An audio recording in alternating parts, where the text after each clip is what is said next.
Let me check something. We are live. Greetings, everyone. This is Yoftahe Gabru from Boston, Massachusetts, with a special guest today. Johnny Wimbrey is one of the mentors that I really admire, and it's an honor having him on today's show. What I ask, definitely please share and comment as you have. Just like everything else we do at the end of the show, we will take some questions. So until then, let me, some of the questions that are already coming in. Okay, so Johnny is a trainer, a coach, a father, a husband that has traveled around the world, and he has a great and amazing story that all of you are going to be able to relate and learn so much. So Johnny, before when you introduce yourself, what I'm going to ask, there is one conversation, one on the a speech that you gave, you talked about the sniper position. So for anybody to be able to listen and learn something, before you introduce yourself, I want everyone who's listening to be in that sniper position that you talked about, so that they will be able to capture and ready to every word that you have to say. And then we will go into who you are. So if you can explain a little bit about the sniper mentality or the sniper, that would be something I would really appreciate. Thank you so much. It's always an honor and a pleasure to be on your show. I love being in your presence, even in private sessions that we have. You just bring a lot of maturity to the table when it comes to talking about, personal success. And most people know me by now that when I say success, I'm not just talking about money. I am talking about money, but I'm not just talking about money. To me, success, money is one of the ingredients of success. It's like, when I say, if it's like chocolate cake, we're talking about sugar, but we're not saying sugar. So when I say success, I'm talking about money, but I'm not just talking about money. So, and you bring that element to the room, and I greatly appreciate you. And, my wife introduced me on stage one time in front of 20,000 people in an arena where actually the Houston Rockets play basketball at their arena. And she introduced me and she said, every day my husband wakes up looking for increase. And it's funny because I've never articulated that to anybody. And that just goes to show, how close we are, because she articulated something I've never articulated out loud. What I have said is every day I look and I wake up like a sniper, and I'm a sniper, which means I'm just in position. And you're military, so you know that most snipers never get action in terms of, outside of practice. But what's more important than action is staying in position. It's a sniper's responsibility to be on the lookout for the enemy. In all shape, form, or fashion, it is their responsibility to keep people alive by, getting rid of the enemy as fast as possible. Well, I wake up like a sniper looking for success. I wake up like a sniper looking for increase. And to me, it doesn't have to be a huge increase. It just has to be increase. Every day of my life, I'm looking for that next level in life. And it's not a giant step. So that's what I mean by being in position like a sniper, as if getting out of position would put your family in danger. Thank you, Johnny. This is the quote, and when I did this flyer, this is one of the quote that I took from you. So for people just to read it, and we will discuss a little bit more about this at the end. So give yourself permission to succeed every day, then do it. That's from Johnny Wimbrey. So, so Johnny, again, it's an honor having you. Every single time I'm with you, every word that you say, I want to capture it and want to repeat it. But I want to start with that before I be going. We have mentors, we hear so many things every single day, but the biggest part is putting that into action. So I want to start with that. You have mentors, you have listened to so many, you have read books, you have written books. We'll talk about those. So listening is one thing, learning is one thing, but what does taking action means to you?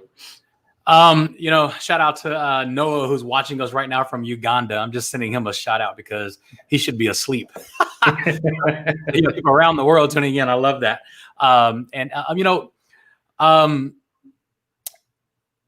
Mentorship is simple for me. And I didn't know how simple it was for me until I saw the masses struggling with this. When I pick a mentor, I'm picking someone who is responsible for helping me become better at being me in any shape, form, or fashion. So, and it really goes back to an ancient writing.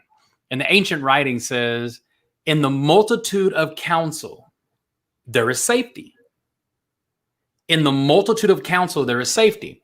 See, I'm the type of person that will read something backwards to figure out, what's the riddle in this? What's the riddle in this proverb, or, this law, if you will, these ancient writings? What's the riddle? And when you read it backwards, the riddle is exposed. In the multitude of counsel, there is safety. So read it backwards. Where there is no counsel, you're in danger.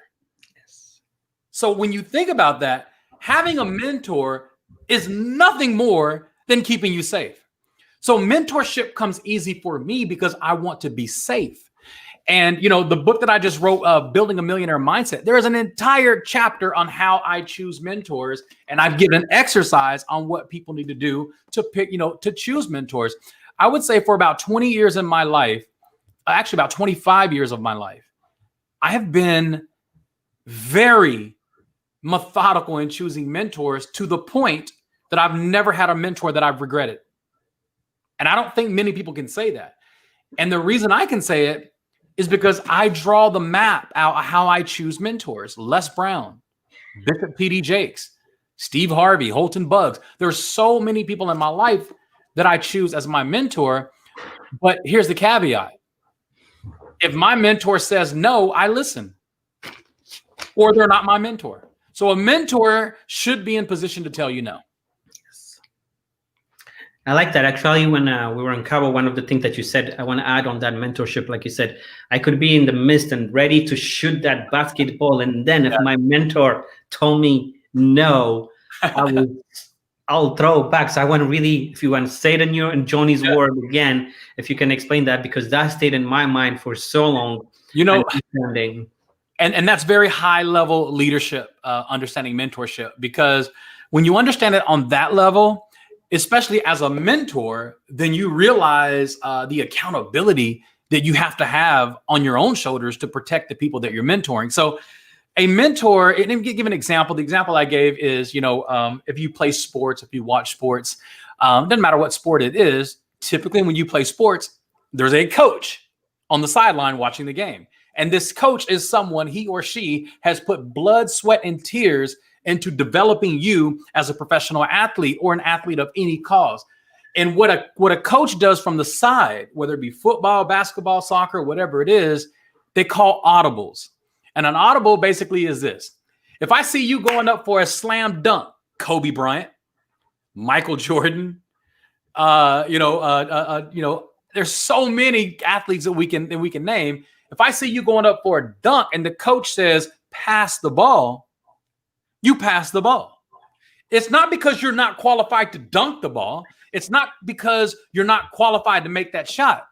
You're just not qualified to see what the coach sees in the middle of the game. So the coach's obligation, their 100% obligation, is to keep you safe, keep the team safe, and do what's in your best interest. So when you really, really subscribe to the mindset of what a real coach is, a real mentor is, a mentor can call from the sidelines an audible, and you adjust in the middle of the air. Like, how would it look if Dwayne Wade was going up for a shot and the coach on the sideline says, pass the ball? And he goes, timeout.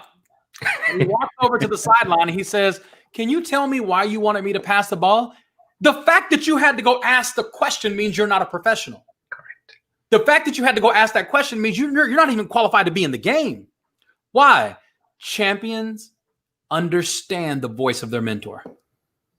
Thank you. That's amazing. Definitely. So everybody that knows you right now, see Johnny, the coach, the author, the father, all of that. So let's take you back a little bit to where Johnny came from. And then I've heard you talk about so much about the humble experience that you have growing up. And a lot of people have written me after I posted from drug dealer to multi-millionaire, a type of thing that has touched on how you change your life from it. So if you can take us back a little bit to that childhood period of time, you talked about living in a women's shelter and having that. So people forget sometimes where we came from. It doesn't dictate where we are. And I have heard you say that word so much. But so if you can take us back a little bit to that childhood of Johnny, the rough time, call it, what you have went through. They said the first impression is the lasting impression. So when you walk into the room, the human mind formulates at least 100 opinions based on studies in a matter of seconds. So when I walk into a room and people don't know me, they formulate opinions in a matter of seconds. When you walk into the room, the exact same thing happens. How you walk, how you smell, the way you talk, the way you carry yourself, all that. Just opinions start to form and you can't control it. So if the first impression is the lasting impression, how much more would the lasting impression be of the first memory you have of yourself? I mean, think about it. If the first impression truly is the lasting impression, well, what's the first thing you remember about you? The first thing that I remember about me was being homeless, living in a battered women's shelter. It literally is my first memory. Walking up to a refrigerator door, I remember reaching my hand out to open the door, maybe 3 or 4 years old. And I just remember someone saying no. And it was an unfamiliar voice who said no. And the reality was, it wasn't my milk. I lived in a shelter. I didn't understand that this milk belonged to another family who's homeless too. And that's how I found out what my life was laid out for. And I guess, the most important thing to understand is where you come from doesn't have to dictate where you're going. You don't have to consult your past to determine your future. And I made a lot of bad mistakes. I was raised around gangs and violence and drugs my entire youth. And the truth is I participated. Like, I subscribe. You may say, well, Johnny, you were young. You didn't know any better. Yeah, I did. I did know better. I just didn't know other things. Yes. But I knew what I was doing was wrong. And so going through school, I failed the 2nd grade, was put in special ed in the 6th grade. And I just remember thinking to myself, I want to break records. I want to be I had no shame in saying I wanted to be a first generation millionaire. And it wasn't because of the commas in my bank account. It was to empower the future generation of Wimbreys with resources to be significant in whatever they want to do.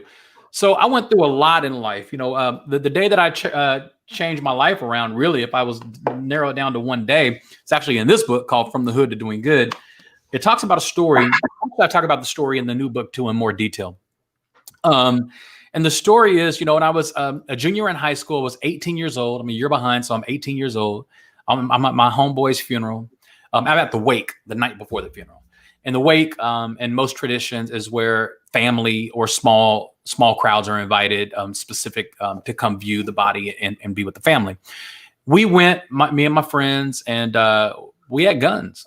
And we had every intention of retaliating. Matter of fact, we had a meeting in the parking lot of the church. And so we went in to view the body, and it just felt a little different. Looking back at it now, I can see they set us up. There were counselors there, and the mother stood right in front of the casket. And she said, "I forgive the young man who killed my son."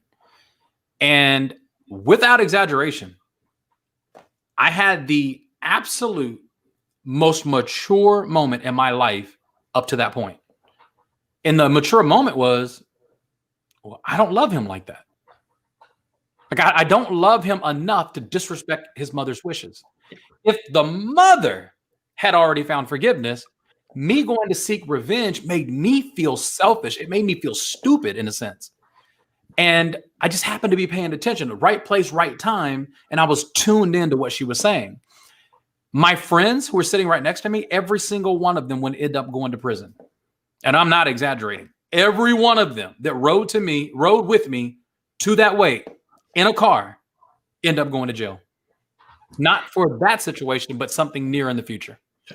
I think you just bring me to the next question when you just said that. And then that brings back to where we started. I like that sniper mentality from the Army and everything else that you said it. You heard, all of you in that room heard exactly the same message. You are exactly the same position. Mm-hmm. It changed your life. For the others, they didn't capture it, they didn't understand it, or did not resonate. So what does it take? Because sometimes that moment, I always say God has to be there to make you move, and then to be able to see here and have all those kids to be the Johnny that you are right now. So what do you think was the difference between you listening to that and changing your life to turn in the gun for the others to still go that road? It's the exact same thing that people who are watching right now. You got people who are here watching it, and you have people who are present watching this. There's a big difference. Anybody can be here. You're here. I can see you. I know you're here. I can see the people commenting live right now. I know that you're here, but you could be so busy commenting that you're not present. I just happen to be present. Like I never saw a mother stand in front of a casket to give a message of hope. And that stood out to me. It stood out to me, number one, because of her strength. Number two is because I had totally opposite intentions of what her desire was.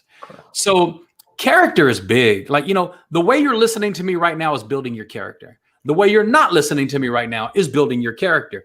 You can't turn off the process of character building. Your character is being built every conversation you have, every room that you walk into, everything that you watch on television, everything that you watch on social media, everything that you entertain is building your character. You can't turn it off. You have zero control of your character being built. You can't control it, but you can control what you allow to build your character. And to me, that's it. Like, what's building your character? What are you tuning into that's building you up? Character is who you are when nobody else is around. And when nobody else was around, I still wanted to be successful. I never wanted to be the popular bad kid. If you want to like label me or understand my personality type in high school and middle school, like the Fresh Prince of Bel-Air, like imagine that character, like that class clown, that kid that can make everybody laugh, entertain, get in trouble, but not real bad trouble, but trouble enough where I'm so disruptive, They put me in the doghouse. One of my classes, they had the doghouse. They put a cardboard box around you and face my desk towards the wall so that none of the kids could see me. And that's how they had to separate me, because if not, I'm going to distract. And I still distracted. But my teachers loved me, but it was like a love-hate. Like, Johnny, can you control that? Like, how come you can't control talking? Like, the very thing that used to get me in trouble has now made me millions. Thank you. I think I want to stay a little bit on that right now for some parents who are watching this. And then they may have some kids who are really going what I call in the wrong direction. And you used to be in that position. And there are so many things you may have seen that attracted you. So I want to take you back a little bit. Why is it we see it in movies, we read it, so many people talk about it, and we still have so many kids jumping in that, call it in the drug dealer way or the wrong way? Why does it makes it so attractive? Or is it sometimes we're not really talking to them the proper way? How are we losing them? What is it so attractive from knowing they're going to die shortly or something, their life is not going to go in the right direction? They still choose to be there. I remember a time of thinking seeing the age of 20 would be a blessing. Like, that's how I looked at it. Like, it wasn't like I'm going to turn 20 one day. I thought to myself, I'm going to live to see 20. Like, I mean, think about that. Like, think about the thought. I want to live to see 20. Like, that was a big thought for me. It was a big goal. So it's really about exposure. If all you're exposed to, when I walked home from school, when I got off the bus from school, I walked past drug dealers' houses. I walked past the same kids I went to elementary with that didn't go to school anymore. They was sitting in the front yard, looking cool. And I'm like, maybe there's something there. But I had a father. That was a main difference for me. My earliest memory of life living in a battered women's shelter, but the twist to the story is my father actually ended up raising me after the second grade. After I failed the second grade, we came back to Texas and we lived with my father. And my father was a very hard man. And if you're watching this, you want to know my father's personality, think of Samuel L. Jackson on Pulp Fiction or Snakes on a Plane. that character, like literally, my father was a character where all of my friends were terrified of my dad. But I have never felt fear around my father unless I was afraid of him. Like I don't care how big you were. If my dad was in a room, I had zero fear. He was just that guy. So my father was a hard man, very strong, but also very loving. But he only knew what he knew. He only met his father one time. His father said, "I'm going to come back and take care of you." He was 14 years old, and then my father was found. My grandfather was found dead. He murdered a white man, so he was on the run for his life. So my father always thought that his dad didn't love him, but I was there when my father actually found out. And the reason I'm talking about my dad is because the introduction of this book is dedicated to my father. Yeah, I seen it. That was I was gonna read. That's very touching the way. Thank you. The reason I wrote this book was you, Daddy, and just reading that line touched me so much. So. And my father passed away last year on 2019 in the middle of me writing the book. He passed away. And because of my father, I was afraid to get caught. So I became good at being bad. So you got this kid that's not the popular bad guy. I'm the popular class clown, but I've never been disrespectful to adults or anything like that. It's just my dad didn't play that. So I ended up I figured out how to be bad in a very good way without getting caught. So if you're asking me, are these kids or youth just a lost cause? No, some of them are the most creative entrepreneurs on the planet. One thing that has led me to doing billions in revenue in business in over 120 countries around the world is I didn't lose my fight. Like I wasn't scared in the streets. I can't say I wasn't nervous or have seen some things that I shouldn't have seen, but I would still do it again and again and again. So when I became an entrepreneur in business legally, when I was 19, 20 years old, I started entrepreneurialism in a legal way. I was still that same Johnny that wasn't afraid. I still took those risks. And those are things that I learned from my father. And so if someone's watching this right now and you have a child or a youth or somebody you love, somebody that you care about, that that there's something in them, you got to get them this book. And this book sounds like I'm talking to you. This is the type of book that I would read. And I listen to a lot of audio books, but this book is like I'm talking to you. And why am I telling you that? I'm telling you that because of this. Exposure is where change comes from. So if all they're exposed to is walking home from school and passing drug dealers, if that's all they're exposed to, at some point, they're going to talk to those drug dealers. Yeah. You understand what I'm saying? So I wrote a book to interrupt your exposures. I think I was going to ask you this question at the end, but I'm going to ask it right now. If Johnny right now met that 18, 16-year-old, I'm not sure where you were at that age. If you take a minute right now to talk to that old Johnny, what would you say to him? I would say, Johnny, I know you're going to do what you want to do anyway. I know that you're going to listen, but it doesn't mean you're going to make adjustments. But there's something in you that only you can bring to this planet. And it's your responsibility to bring it. And the only way you're going to find that thing is if you start hunting for it now. It's in you. You know what I'm talking about. Do it. Amen to that. And that's Johnny language. You got to speak the language that will work on you. Like, what would work. Don't try to fix me, because when you try to fix me, I'm very quick with my words. So I can make you look really stupid in the midst of wanting to look smart, talking down to me. Correct. So I wasn't that kid that you wanted to talk down to, because I don't care how old you are, I would out talk you. I would deliver your words back to you like laser surgery. So don't come to me like that. Come to me in a way where I can see that you care about me and you care about my future and you're giving me options. That's what works for me. I think I like that. Was that, I think you wrote something about your dad when you came home with the grade and also the behavior. You appreciated your dad, how he accepted your personality. So if you can talk a little bit about that. And you know, that probably is one of my most recent favorite subjects about my father. I talked to my brother who's in prison on the phone the other day. I sent him several books. And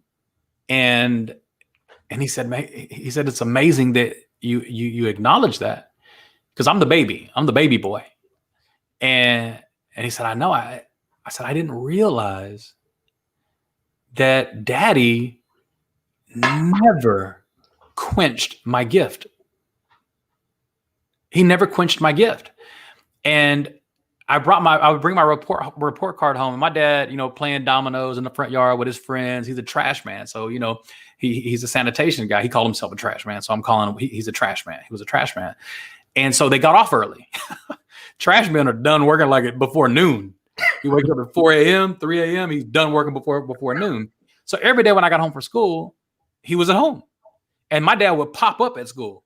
So there was always this level of fear that my dad would just walk through the door at any moment. So I remember walking home from school. I want to say maybe I was a 7th or 8th grade. And I remember, coming home, same routine. You got to speak. How you doing? How's everybody doing? Like, if you don't speak, my dad would listen. You talking about the level of fear? If I'm walking home with one of my homeboys and you've never been to my house before, I always give him a speech. I'm like, hey, listen, all you got to do is say, how are you doing, Mr. Wimbrey? And that's it. Don't say nothing else. Just speak. He's very big on respect for adults and kids. And another thing is, after I spoke, if it was report card day, and I don't know how he knew, but if it was report card day, I just give him my report card and I don't say nothing. I stand there until he's finished looking at it. So he's playing dominoes, he's drinking beer, music in the background. I can hear the laughing from around the corner. So I'm like, oh man, I'm about to be a part of a comedy show. He's about to roast me. And I was used to it. So I get there, I hand him my report card, and he starts looking at it. Now, after failing the 2nd grade, I was pretty much in honors. Like I just got pretty determined to never be left behind again. And so my grades were okay. And then he saw a C on my report card. And when he saw this C, he looks at me, and he actually sees the N. N means need improvement. In Texas, need improvement is, I just need improvement in my citizenship grade and how I act in class. I need to do better in paying attention and stop talking so much. And he looks at me and goes, yeah, N needs improvement. And they put a note, talks too much. He's like, yeah, I know that boy talks too much. He just kept going. And he's like, what is this C? I'm like, yeah, I got a C. I'm, struggling in science or something like that. I'll get it up. And he says, C, he's like, C means average. And he says, anybody can be average. That's why it's called average. And that was my first motivational speech. A trash man gave me the foundation of my speeches that I've done all over the world. And I hate average. I refuse to be average. To me, average is the very top of the bottom. And that message came from a trash man. And that's why I dedicated this book to my father, because I don't know if I would be where I am in life right now if he taught me to hate average. Thank you. That's really beautiful. What was the hardest part about you leaving, call it the hood? What would you say? What was the hardest part? Leaving the old habits? It wasn't hard at all. Okay. I'm out. Deuces. I'm out.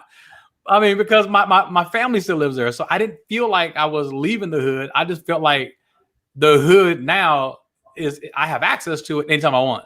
But I didn't live there. But I still got the same friends. Like my homeboys, literally, like we have a chat called Day One Homies. And, I started I started a clique when I was in high school called Day One Homies. And to this day, I still have those guys that many of them have been through a lot of stuff. Some of them got out of prison in the last 12 months since we were younger. And, there's no judgment. There's no, We just want to be better, man. We all push each other to become better, and they don't give me any grief because they know me. They know me. They the Bible says that when I was a child, I spoke like a child, I acted like a child, I reasoned like a child. But now that I'm a man, I got to put away my childish things. And I talk about this in my book too. It never said destroy the childish things. It said put them away. When you put something away, that means you know where it is. My friends don't want me to bring that Johnny back out because I know how to go get him if I need to. Thank you. You talked about your father, and then you talked also could have been an abusive family or anything else that you have went through. And then I like your past should not dictate where you are. So if moving forward, how do you prepare yourself? Because sometimes it's exposure, like you talked about, you have gone through much, and sometimes you may be afraid of that success. You may be afraid of joining, assimilating with a newfound, call it community or anything else. So how do you prepare your mind, leaving what you have known for most of your life and now venturing into a new adventure, that knowing that you're going to be able to see 20, 30. So Right. how do you prepare? How do you shift? I don't know if this is something that I can teach, but I could definitely give you the tools of how I do it. I love the unknown. Like I just do. When I was in acting school, and the reason I went to acting school is because I wanted to entertain people. I thought I was going to be like a radio DJ or a personality. That's what I wanted to do. I didn't know that I would be on stages around the world. But I got involved with sales. And before sales, I was in telemarketing. So I would be the guy calling your house to set up an appointment for somebody to come sell you a home security system. So I loved the fact that I'm dialing a number and I have no idea who's going to answer the phone. That was a challenge for me. So it taught me to adapt and adjust based on who I'm talking to. If I was speaking to an older white woman on the phone, and I'd be like, "Hi, how are you? Just wanted to give you a call to let you know that we have some of our professionals coming out to your area." But if it was a guy who answered the phone and I could tell like he was just high energy with music playing in the background, "Hey, listen, my name is Johnny. I know you don't know who I am. I'm not going to take too much time, but we have I would just adapt, and it became a game for me. And then I became the guy who went to go sell home security systems. Then I started selling health and life insurance. And that was big for me because it allowed me to continue to kind of nurture the thing that's inside me, which is to move people. And the only way you can move people is if you understand the people. So one of the things that I would tell anybody, listen, if you really want to jumpstart your career in entrepreneurialism in any shape, form, or fashion, throw yourself into the deep. You cannot learn how to swim in shallow waters. Put yourself in an atmosphere that forces you to meet people that don't look like you and don't talk like you. Thank you. That's great. Actually, right there as a quote, we always talk about you are the average or the summary of the 5 people that are surrounding you. So if you can just divulge more and go on that, how do we pick or knowing who we surround with? So there is a quote that I love with is, if you find yourself being at the top of the class, it's time to change the class. So how do we know who we're surrounding? How do we evaluate ourselves to know who we associating with? I am terrified when I feel like I'm the smartest person in the room, because that means that I'm limited to only my voice. Mm-hmm. So the reason that I always challenge myself to not be the smartest, to not be the most successful, not be the most articulate person in the room, the reason I love that and I need it is because that's where I grow. How can I grow if I'm the smartest person in the room? You can grow. Other people can grow, but I need to grow. So I constantly throw myself into an atmosphere where I'm around people who outthink me. One of my favorite quotes, Johnny Wimbrey quote is, "I surround myself around the thinking that outthinks me." If you really kept it that simple, the next time you're in the next time you're in a room and it's a common room, and you're there for hours or maybe an hour, whatever it is, and it's always the same. Ask yourself, are you growing in that situation? I'm not saying stop being in that room. I'm just saying when you're not in that room, find a room where you're afraid to say something. When I'm in the room with Bishop Jakes, I am literally nervous to talk. Why? You're in the presence of greatness. When I'm with Les Brown, I'm very careful. He's talking way more than I'm talking. Why? I'm soaking it in. Same thing with Holton Bugs. There's so many people in my life that being in the room with them makes me feel like I'm learning. And that's what I mean by you got to surround yourself around the thinking that outthinks you. It's dangerous. It's so dangerous to be the smartest person in the room. Exactly. I like that because you, like you said, if you're learning only from yourself, then you're stuck at some point. That's scary. Like just hearing you say that terrifies me. Like I can't even explain to you how terrifying that is. To only have access to my thinking, that's terrifying. I like that. And for the people who are listening, and sometimes it's us, I think all of us want to do something good, something better, but we are afraid of starting, doing something new. So if you have to give an advice, where should people start? Well, I the first thing I would say is be honest with yourself. Nobody's afraid of starting. You just you pick and choose what you want to be afraid of. You're not afraid of walking into a new mall that you've never been to. You're not afraid of going and signing up on a new website you've never been to. That's starting. So you're not afraid of starting. You're afraid of failing something that you started. Everybody starts. So if you can start this, you can start that. And I talk about in the book as well. Listen, your character is who you are. And they say you can always judge the size of a person's character by the size of the obstacle that it takes to overcome them. You can always judge the size of a person's character by the size of the obstacle that it takes to overcome them. So the last time you said, I'm going to do something and you stopped, whatever caused you to stop, whatever that was bigger than your character. Why? Because it was big enough to make you stop. I've seen people stop businesses because one person said no.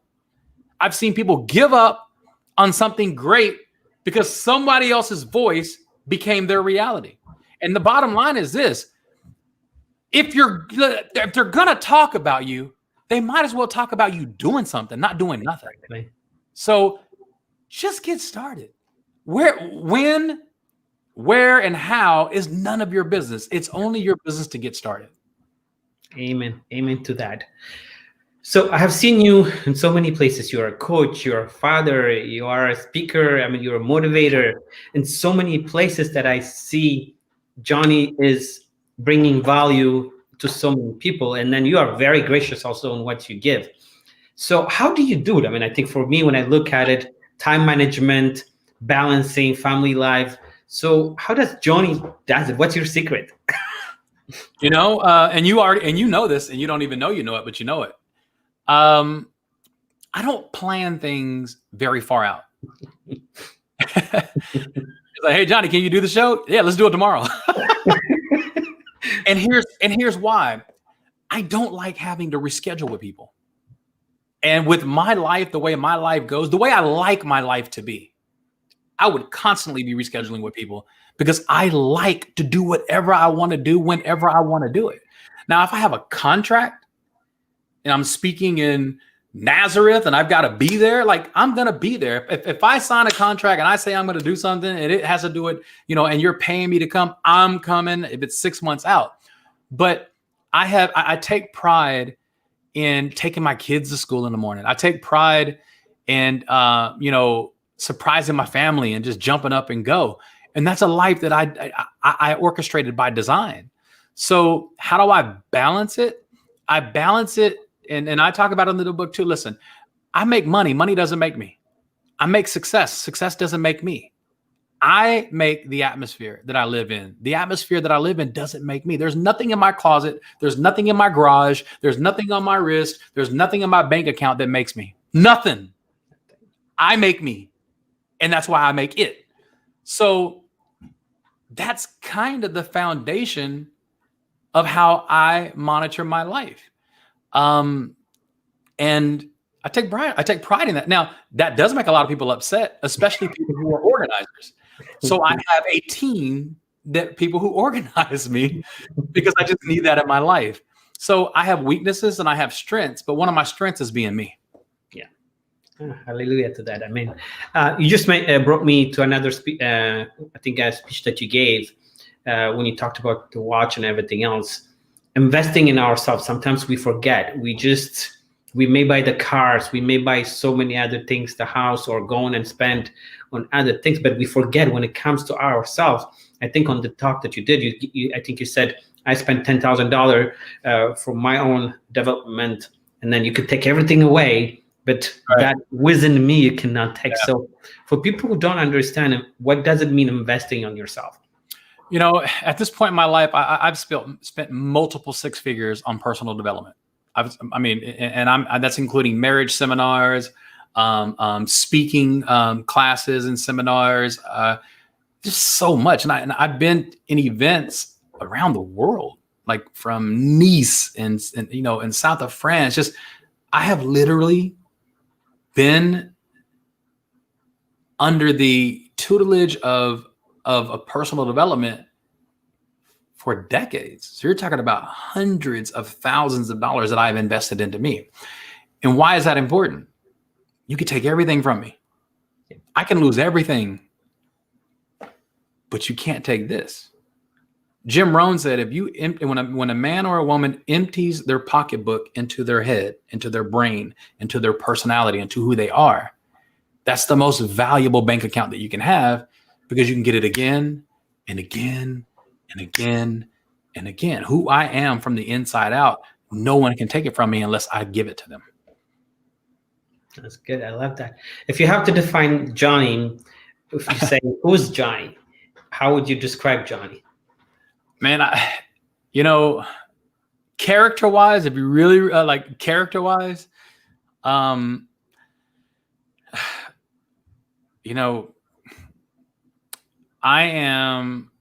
the guy with no rules. Like, I don't have any rules. I don't look at a person and say, oh, they look like success. I don't have those kind of rules. I don't have what success looks like or walks like or talks like. I can learn from anybody.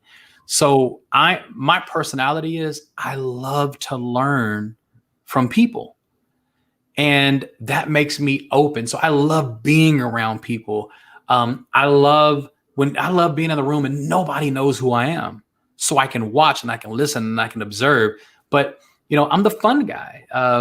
I still am the class clown. I still struggle with not making jokes in a class setting. I mean, we've been in leadership rooms together. Like, the worst thing you could do is sit next to me in a leadership room if I'm one of the students, because I still have a problem.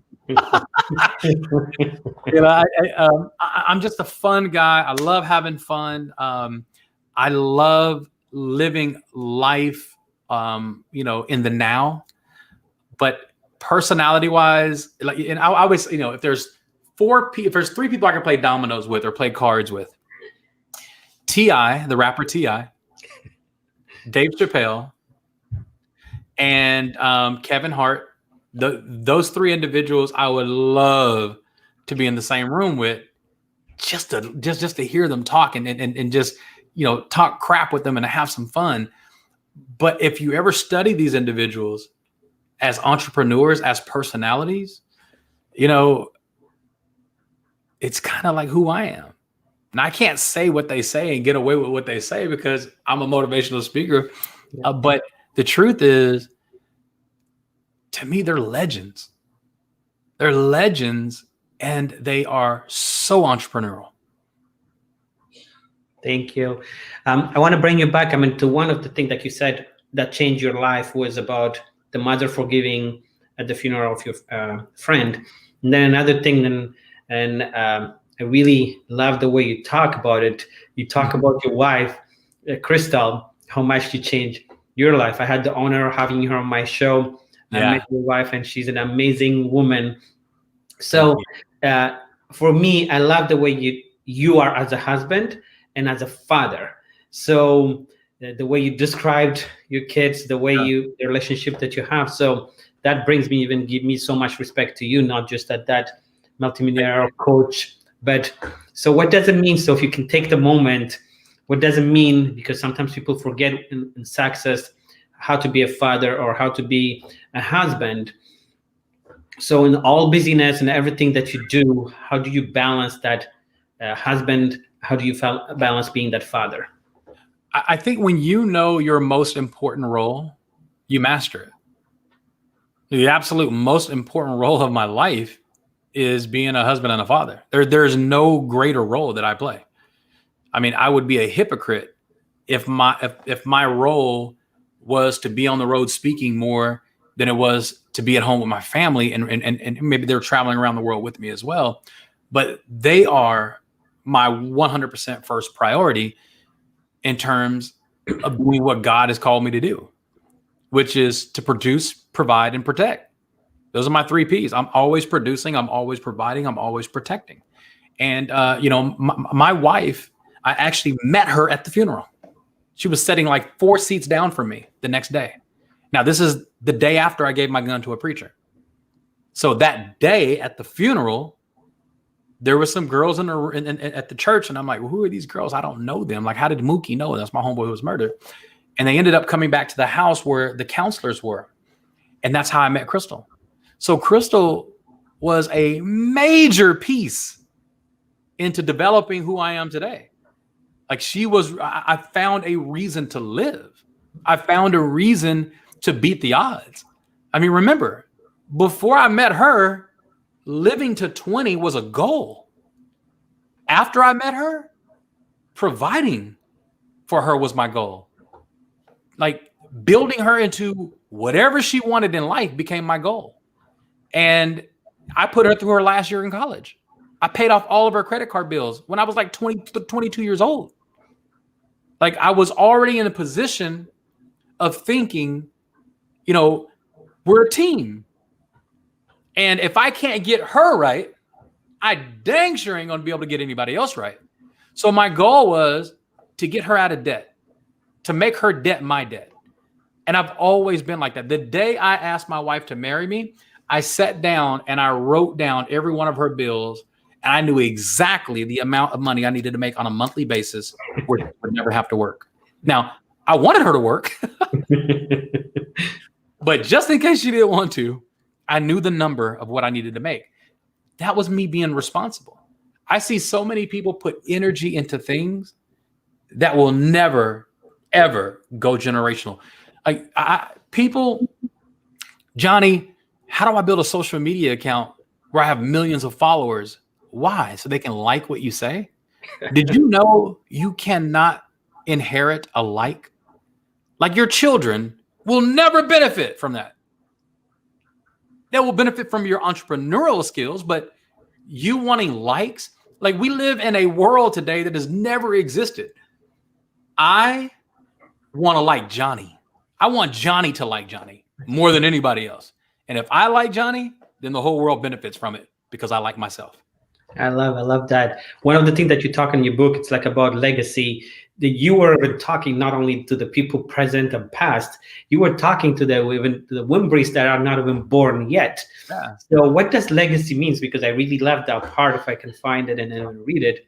So you wanted to break that. Yeah, it's just an introduction, as well as it's also in the book. And I talk about generational wealth and why I do what I do, for my family. And, this book, Building a Millionaire Mindset, it's not about making money. It's about building the mindset to be able to handle making the money. So I wrote it's almost like I wrote a guide to my children and my future grandchildren and their children. Because if I'm a first generation millionaire, they're going to be a second generation millionaire. One generation can screw it all up.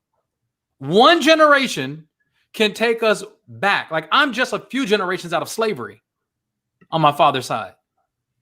So when I wrote the book in the mindset What about millionaires who want to sustain second generation millionaires? So I wrote a rule book, a guide with pillars on how to have the mindset to handle success. So the book is written for anybody who's at the top and anybody else who wants to get there. I literally wrote a book for my children to know my voice, just in case it's the last thing they ever heard me say.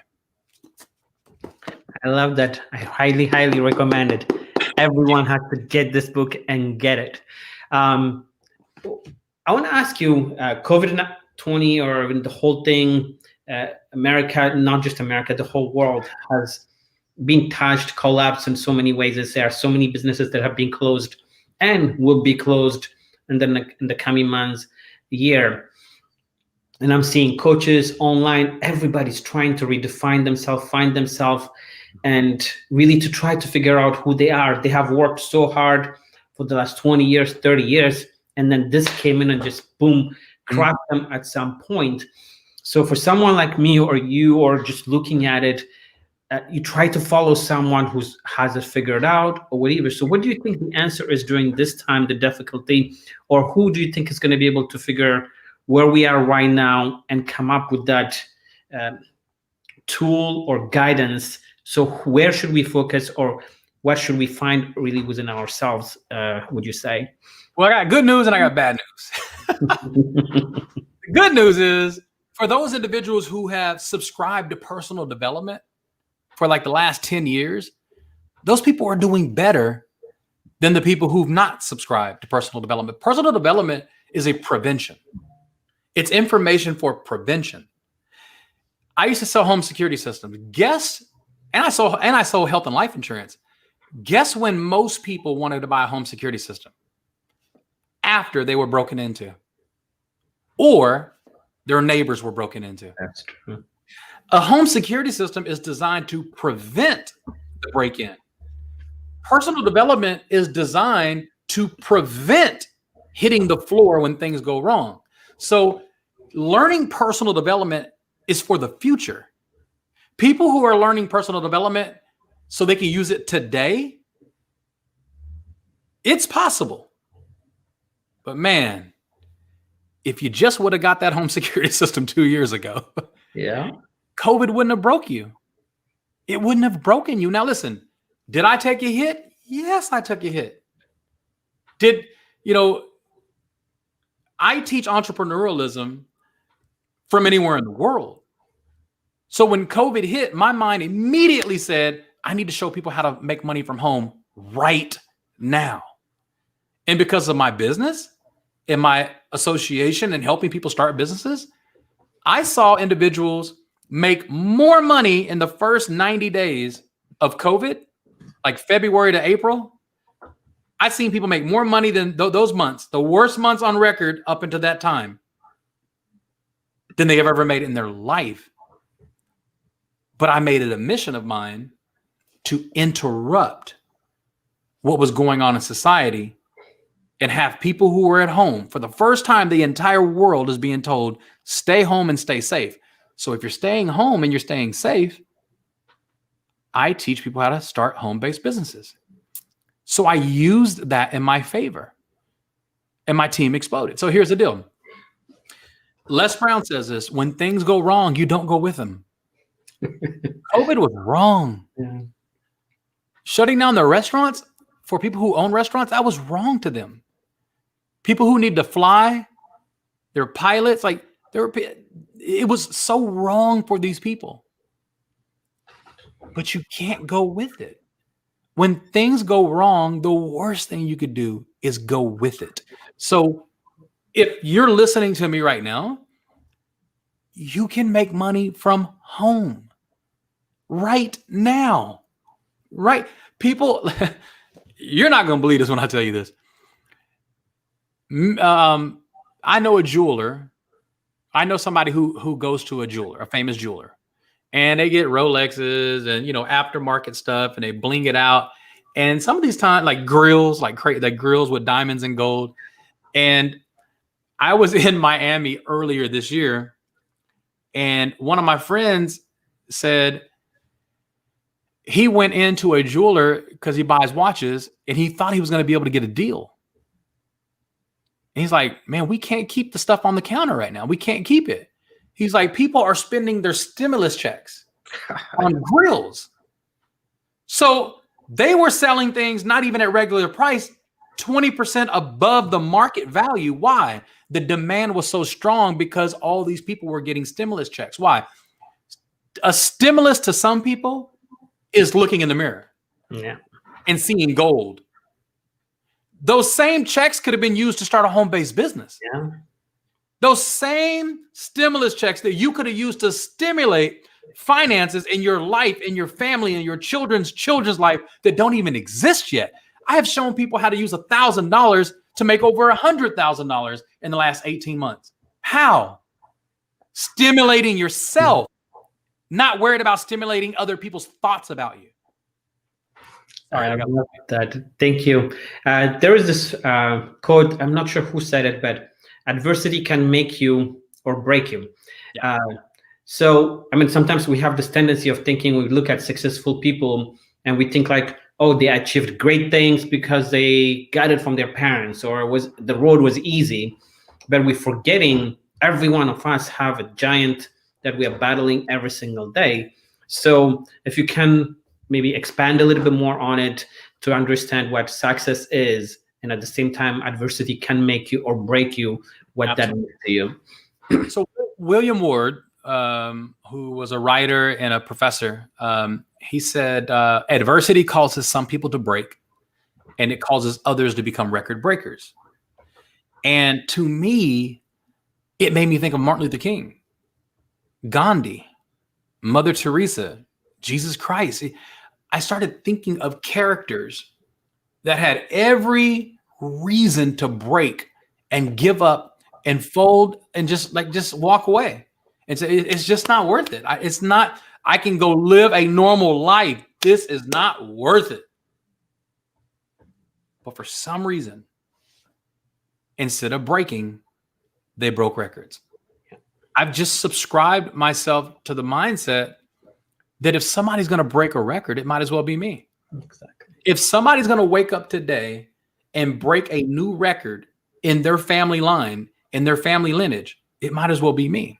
So becoming a multi-millionaire or building a multi-million-dollar business, a better way of saying it, or multi-billion-dollar business, it was just my way of breaking a new record. So if I'm not hurting anybody, if I'm not lying to anybody, if I'm not sinning, if I'm not manipulating, if I'm not taking advantage of innocent people, I want to break records. Amen. I'm not hurting anybody. I just want to break records. Why? Because there's so many areas of my life that I should have broke and given up. And I didn't. I decided to break records. Thank you. I think I still don't know who made this quote also. I mean, I love quotes, and then sometimes it just helped me to get out. Is this: success is hard, failure is hard, choose your heart. Right. Les Brown says this. Les Brown says, if you do what's hard, at some point in your life, it will be easy. Your life will be easy. If you do what's easy, life ends up being hard. The number one regret for elderly people on their deathbed, the number one regret, I talk about this in the book too. Number one regret, I heard this for the first time when I was 25 years old, 20 years ago. The number one regret for elderly people on their deathbed is they wish they would have taken more risk. And you got to understand, they're on their deathbed. They have no reason to lie. It's true. So if the number one regret for elderly people on their deathbed is, I wish I would have taken more risk, I'm so glad I heard that at 25, because I have never stopped taking risk. Why? I don't want that to be my number one regret. Not taking a risk becomes a lifestyle. If you are the type of person that plays it safe, you don't take risk, that becomes a lifestyle and that becomes part of your character. When you do take risk, it actually becomes easy. So if you do what's easy, life is going to be hard later. That's what the elderly people were saying on the deathbed. If I would have taken more risk, maybe my life would have been easier. So to take a risk is only a moment. Not taking a risk becomes a lifestyle. Push yourself into the deep. That's where you learn how to swim. Amen. Amen to that. We are approaching the end of our program. This has been really inspiring. Great to me. So if you can tell us, for people who want to know about Johnny, I recommend this book, and you have also the other one, From Hood to Good. So where can we find you? This is the book I'm promoting right now. It hit #1 bestseller on Amazon in 2 different categories. On new releases right now, look today, it's #10 of all books in the category forever, like even books that were written 100 years ago. So it's an honor to be in the top 10 of all books in my category ever written in the history of Amazon. In this book, Building a Millionaire Mindset, I am telling you, I don't care what level you are right now in business, entrepreneurship, or leadership. This book not having this book can cost you millions. How about that? It could cost you millions not having this information. That's why I wrote it for my children. So you can find me on any major platform at Wimbrey, my last name, coachjohnny.com to keep it simple. But anywhere at Wimbrey on social media, you'll find me, and I'm always talking. I'm always doing something. I'm always being a blessing to people because I love to drip that information that can distract people from reality. Thank you. I'm going to ask one last question before I let you go. This is an example that you gave, the $100 value, folding it, throwing it. So walk us through what that value means and how you used it. On stage. I love the way you described it. Yeah. So I'll incorporate you. Hold it up where the people can see it. So what you're looking at right now is a $100 US bill. So if I ask you, Adam, what is the value of that piece of paper you're holding up right now? $100. $100. So that means that piece of paper is a legal tender to trade. And that legal tender, as long as it stays in one piece, it will always be worth what? $100. So if you fold it in half, now how much is it worth? Still $100. So it lost half of its visible distinction. Visibly, half of it's gone right now in terms of my eyesight and your eyesight and everybody else's eyesight. So half of it is gone, but it's still worth $100. Okay, fold it again. So now it's a fourth of the size. It's a fourth of the size of where we started. So how much is it worth? $100. Okay. Not being disrespectful, but crumble it up like a piece of paper, like it's trash. So now it's crumbled like trash and it's been disrespected. How much is it worth? Still $100. So you're telling me that there's nothing I can do to change the value of that piece of paper as long as it stays intact. I can put it at the bottom of a river for 5 years and someone find it and it's still worth what? $100. Some of you put more value into a man-made object than you do a God-made object. You're a God-made object. Well, Johnny, I've been folded. Your value's still there. Johnny, they crumbled me up. They said I couldn't do it. But your value is still there. Johnny, I feel like I'm drowning and I'm underwater and I can't come up for breath. And your value is still there. If the value of that $100 bill never changes as long as it stays intact, why would you put more value in a man-made object than you do as a God-made object? There's nothing that anybody can do to take your value away unless you give it to them. Amen to that. With that, I cannot ask for anything better. And now I have it recorded. I have heard you so many times. I can replay this over and over again because you have taught me so much. You're a humble brother. You never really shy on your time. And then if someone stops you to ask for advice, you're always there. Once again, I appreciate you as a father, as a husband, how you display that honor, and as a business coach. So it's really an honor that finally I'm able to have you on the show. So thank you, Johnny. All I can say is like really, really a blessing. to have you. For the viewers, I know we learned so much, and I know Johnny has said it at the beginning as a sniper. Hopefully, for the people who listened, you're gonna be able to make a life change on this. Johnny listened at the funeral. He heard the mother's word, and he was able to make that life change.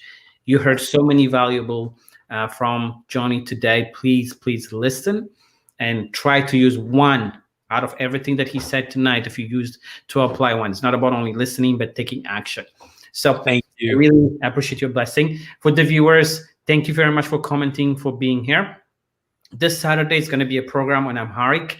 As you know, we have a lot of chaos in our country that's going on, but we are forgetting to talk to each other. Everybody's talking about everyone else. Everybody's just complaining about problems instead of coming on and sitting in and trying to have a communication and listen to each other. There is a reason we have 2 ears.